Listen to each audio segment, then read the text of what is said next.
lupa subscribe ya.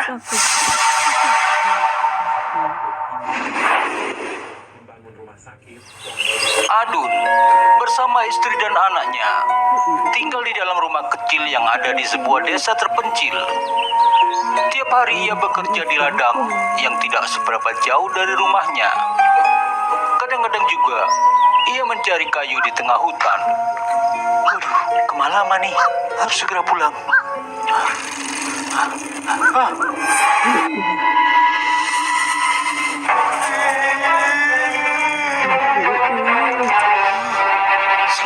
Selamat. Mas, Waduh, kaget aku, Rum. Aku tadi lihat dia lagi.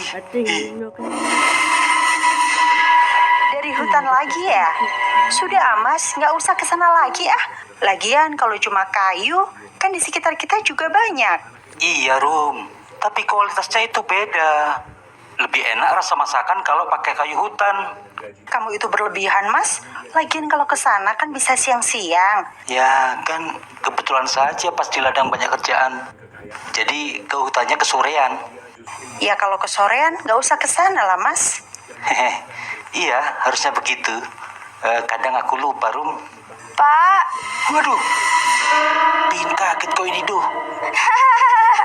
Bapak kaget.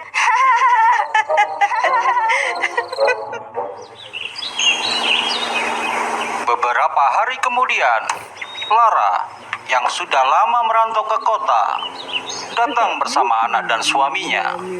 Ia tinggal di rumah peninggalan orang tuanya. Warga pun mulai membicarakannya karena ada desas-desus bahwa di kota ia menjadi wanita simpanan.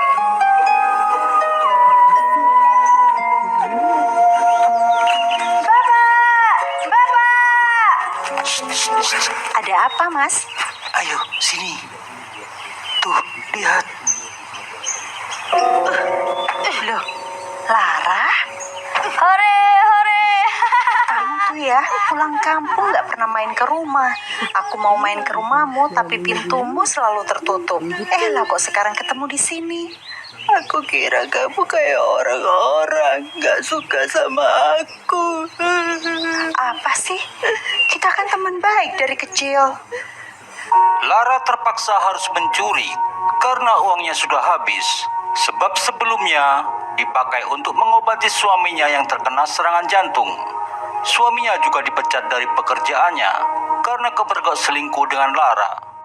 Lara pun mengajak suaminya tinggal di desanya karena untuk hidup di kota biayanya besar. Ya ampun, Rah. Kok nggak nyangka sampai kayak gini? Ketaulah. Sudah, jangan khawatir. Bentar ya. Aku minta Mas Adun ambil buah-buahan buat kamu. Makasih ya, Rum. Mas, Hore, hore.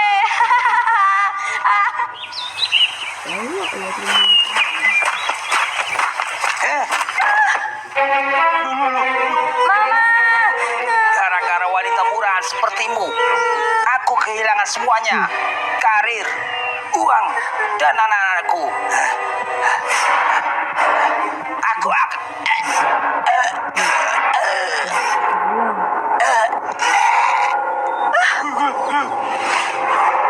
Lara, tentang pemakaman. Kepala dusun tidak berkenan jika suami Lara dikubur di pemakaman dusun karena bukan warga resmi.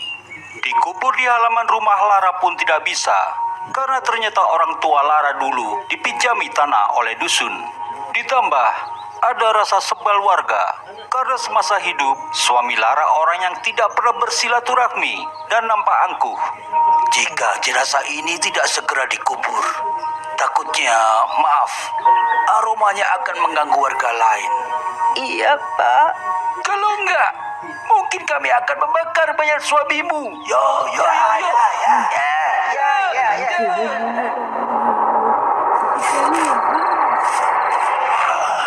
Sakit.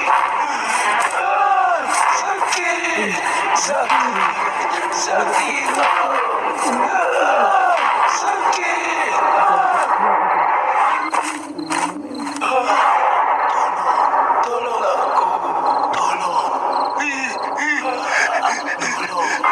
Siapa yang membuang sampah ini?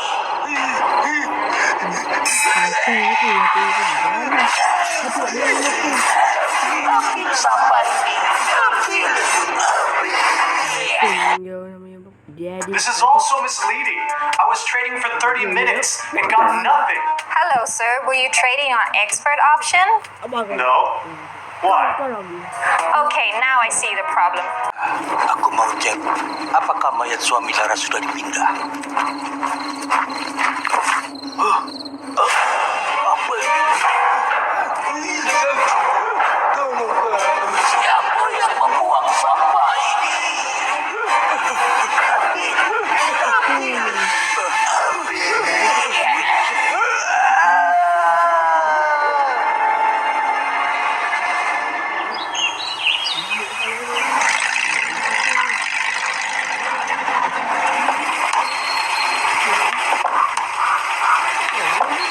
Itu Kiai, dekat patok itu. Apa? Kau menguburnya di sini? Iya Kiai. Oh, sebaiknya kita ke dusun dulu. Aku ingin bicara sama Pak Kadus. Nanti kita urus belakangan. Setelah teror semalam, Lara didatangi oleh warga. Mereka menduga Lara mengusik setan alas itu karena pocokan yang dia bawa mirip suaminya. Assalamualaikum. Waalaikumsalam. Saya berhenti karena saya lihat di sini lagi banyak orang. Apa ada Pak Kadus? Mereka cerita kalau Pak Kadus dan warga lain yang ada di luar rumah malam itu jatuh sakit karena didatangi setan itu. Ya, saya sudah menduganya. Itulah kenapa saya segera kemari. Saya harus sembuhkan dulu yang terkena sawan setan itu. Kiai kemudian mendoakan air dan meminta orang-orang untuk diminumkan bagi yang sakit. Maaf, ini salah saya. Adun yang sebelumnya tahu bahwa mayat suami Lara dilarang dikuburkan di dusun, kemudian cerita ke istrinya. Mereka sepakat untuk meminta bantuan ke pondok pesantren yang jaraknya 4 jam perjalanan dengan sepeda. Dengan menyamarkan jenazah di antara tumpukan kayu, Adun bergegas, tapi itu menjadi beban, dan Adun pun bermaksud menguburkan sementara di tempat yang mudah ditemukan, yaitu di dekat patok yang sering ia jumpai saat mencari kayu bakar. Saat itu Adun tidak sadar kalau itu adalah area makam terkutuk, karena sudah harus bergegas, apalagi ia lumayan sering ke tempat itu. Sesampainya di pesantren, hari sudah petang. Kiai menyarankan untuk kembali ke dusun keesokan harinya karena jalanan belum ada penerangan dan kebetulan lampu mobil lagi rusak. Ini tidak semuanya salah Adun. Sebagaimanapun kelakuan mendiang, ia juga patut diperlakukan sebagai manusia. Sekarang, saya minta kita kerjasama memindahkan jenazah ke pemakaman dusun ini. Semua urusan kelengkapan administrasi almarhum nanti akan dibantu pesantren. Tapi Kiai, tempat itu kan makam terkutuk. Ini kan masih siang, aman. Iya kan, Dun?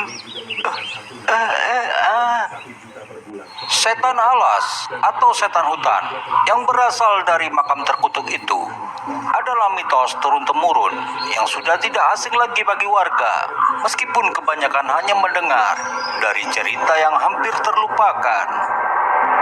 Konon, tempat itu pernah didatangi penjajah dengan membawa pekerja paksa untuk membangun proyek akses jalan.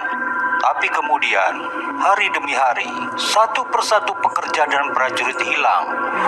Setelah diselidiki, rupanya ada seorang pertapa berilmu hitam yang berada di tempat tersembunyi di sekitar proyek, yang merasa terganggu akan kedatangan mereka, sehingga menculik satu persatu orang untuk dijadikan ritual. Pertapa itu segera diringkus, tapi sangat sulit karena ia punya ilmu kebal. Hingga pada sebuah tembakan yang mengenai sabitnya dan terlepas, yang membuat tembakan berikutnya berhasil membunuhnya. Rupanya, sabit itu adalah jimat untuk ilmu kebalnya. Tapi, tiba-tiba penjajah menarik pasukannya karena mendapat kabar ada serangan dari Jepang di suatu tempat. Sedangkan, para pekerja ditinggalkan begitu saja. Para pekerja yang masih bingung harus kemana, memutuskan memutuskan untuk tinggal sementara di tempat itu. Mereka juga menguburkan mayat pertapa di dekat patok penanda proyek, yang juga dimaksudkan sebagai penanda bahwa di situ ada makam manusia. Namun, malam harinya hantu pertapa itu bangkit. Jangan mengotori tempatku. Para pekerja kocar-kacir ketakutan dan baru berhenti setelah merasa sudah jauh dari gangguan setan itu. Di tempat berhenti itulah mereka mulai membangun pemukiman yang sekarang menjadi dusun itu. Hore, hore. Kiai, terima kasih sudah menolong kami. Sudah seharusnya saling menolong, Mbak. Kiai, kalau boleh, saya mau mengabdikan diri di pesantren, sekaligus memondokkan anak saya. Subhanallah. Untuk niatan Mbak, nanti saya kabari lagi. Dun, kamu mau kerja di pesantren juga nggak? Hah? Iya mas, terima sajalah daripada keluyuran di hutan terus. Takut aku. Tapi bagaimana dengan ladang kita, Rum? Alah, alasan saja. Terus, kalau aku nanti kangen sama kamu gimana, Rum? Ah, gombal.